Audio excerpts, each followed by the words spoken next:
Bronny his field goal percentage like 20%.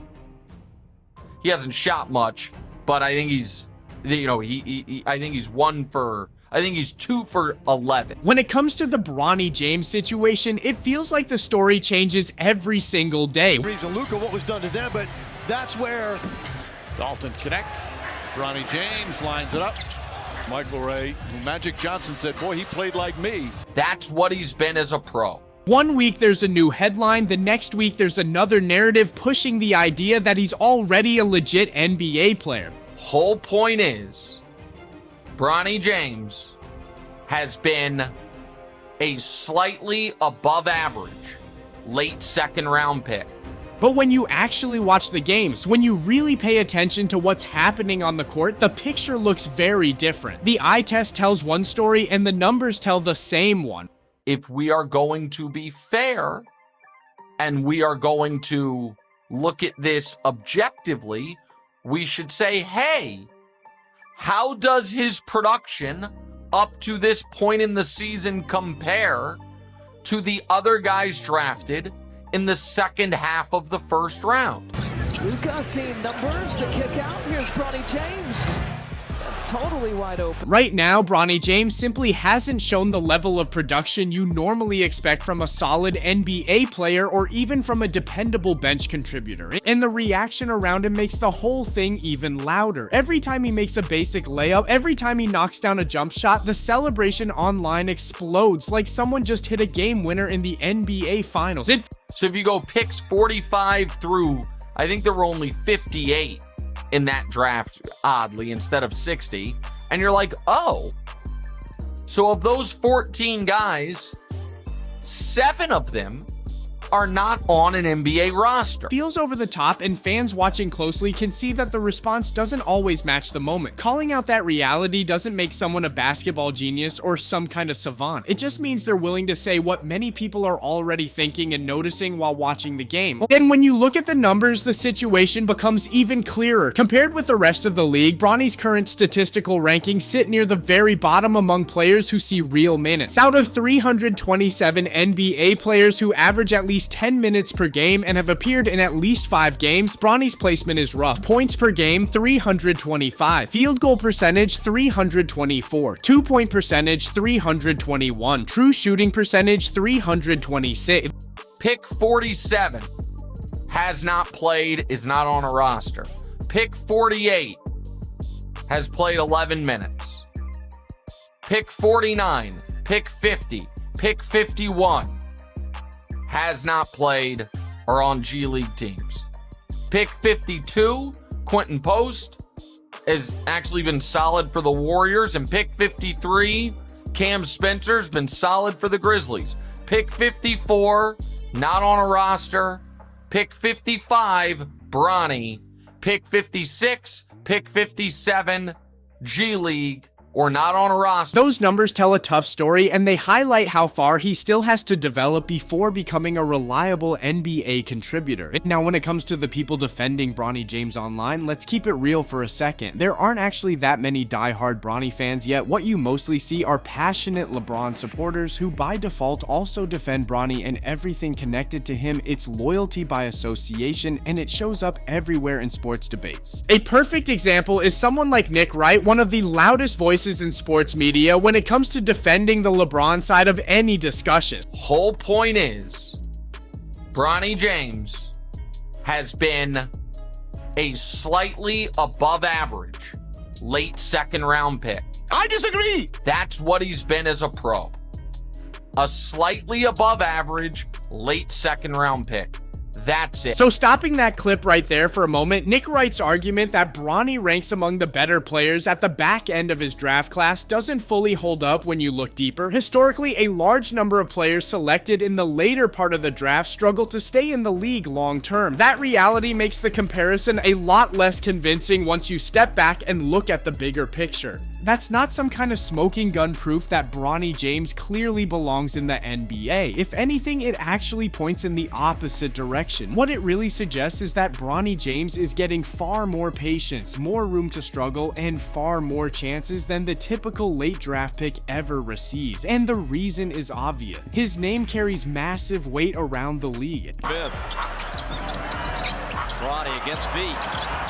Take someone like Antonio Reeves, the 47th pick in the draft. His past shows what the reality looks like for most players selected that late. Reeves has been through the grind, bouncing around teams, dealing with trades, and fighting just to stay in the conversation. Early in his NBA journey, he was picked up by Orlando, later moved to the Pelicans, and then eventually landed a two-way contract in Charlotte. That's the life of a typical second-round pick. There's no guaranteed stability, no long leash, and no safety net. For players taken in that range, the pressure is constant. You get limited minutes, limited chances, and if you don't immediately prove something, teams move on fast. You might get waived, sent to the G League, called up for a few games, and then pushed aside again. It's a brutal cycle that most late picks go through while trying to survive in the league. Now look at what Reeves actually did when he finally got a real opportunity to play. During the 2025 stretch, he averaged about 6.9 points per game while shooting 45% from the field and around 39% from three in just 15 minutes per night. That's solid production for a role player trying to earn a spot. And during the final 10 games of the season, his performance jumped to another level. We looked at Cam and said,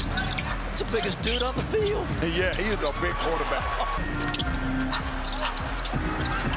Bronny connects on a In that stretch, Reeves averaged 15 points per game while shooting 47% overall and over 40% from three-point range. He knocked down 25 total threes during that span and showed real offensive confidence. When he was given consistent minutes, he proved he could contribute and look like a legitimate NBA rotation player. But here's the harsh reality of life for late second-round picks. Just a few months later, Reeves was out of the picture. Despite showing flashes and putting together a strong stretch of games, nothing was guaranteed. That's the cold truth of the league. And if you're drafted late, your margin for error is razor thin. Even strong performances don't always buy you time, and that contrast raises a bigger question. Reeves last season alone showed more consistent flashes of NBA level scoring than Bronny James has shown so far in many of his appearances. Yet Reeves still faced the chopping block quickly. That tells you everything about how fragile these roster spots really are. Now look at another example, Kevin McCullough Jr., who was selected with the 56th pick in the same draft class as Bronny James. His time in the NBA ended almost immediately. In his short run, McCullough averaged just 1.5 points and 2 rebounds, while shooting poorly in about 7 minutes per game. It wasn't a strong start and teams moved on quickly, but here's the key difference. Kevin McCullough Jr. was given only 4 games before his opportunity disappeared. 4 games, and that was it. Meanwhile, Bronny James has already appeared in 36 games so far. That's 9 times the opportunity McCullough received to prove himself at the NBA level. And that difference shows just how dramatically the circumstances can change depending on who you are and what name is on the back of the jersey. For the vast majority of those late second round picks who are no longer in the NBA, that's not really an indictment on them. The league is brutal and roster spots disappear fast. But when you look at the comparisons being made around Bronny James, especially the ones brought up by Nick Wright, the argument starts to fall apart pretty quickly, because what's happening here is that Bronny isn't even being compared to solid draft picks. He's being compared to the back half of an already weak draft class. And look at picks 45 through 58 in that draft. Out of those selections, only 13 players even managed to appear in an NBA game. That alone shows how thin the talent pool is in that range of the draft. But even when you stack Bronny James against that specific group, the very back end of the class, the numbers still don't paint some dominant picture. Points per game ranked 6th among that group. 3-point percentage 7th, 2-point percentage 11th plus minus, 9th, win shares 13th. So even compared with the least productive portion of the draft class, Bronny's production lands right in the middle or near the bottom of that group. That's not elite, that's not impressive, and calling that above average is a pretty massive stretch. What we keep seeing over and over again is that the bar for Bronny James isn't sitting on the floor. It feels like it's somehow placed under the floor entirely. The expectations are constantly adjusted and the standards move whenever the numbers don't look great. And when commentators like Nick Wright jump in to defend it, the conversation suddenly becomes less about performance and more about protecting a narrative. And there's another pattern people have noticed when it comes to defenders of LeBron James and his circle. If Bronny has one good game out of 10, that single game becomes the headline everywhere. Suddenly that one performance is treated like proof that everything is working. Meanwhile, the other 9 rough games quietly disappear from the conversation. Just look at the shot charts. 1 for 2, 1 for 4, 1 for 3, then suddenly a 4 for 6 shooting night appears, and everyone celebrates like it's a breakout moment, then right back to 0 for 4 the next game. But for Bronny supporters, that 1 4 for 6 night becomes the only thing that matters. That's the moment that gets replayed, clipped, and pushed across social media. At some point, even the biggest Bronny supporters have to be honest about the situation. The biggest reason he entered the NBA spotlight so quickly is because of his father's legendary career. Now, could Bronny still develop into a solid player over time? That's always possible. But so far, across 2 seasons, the sample size mostly shows a couple of solid performances, and many of those came during games that were already decided.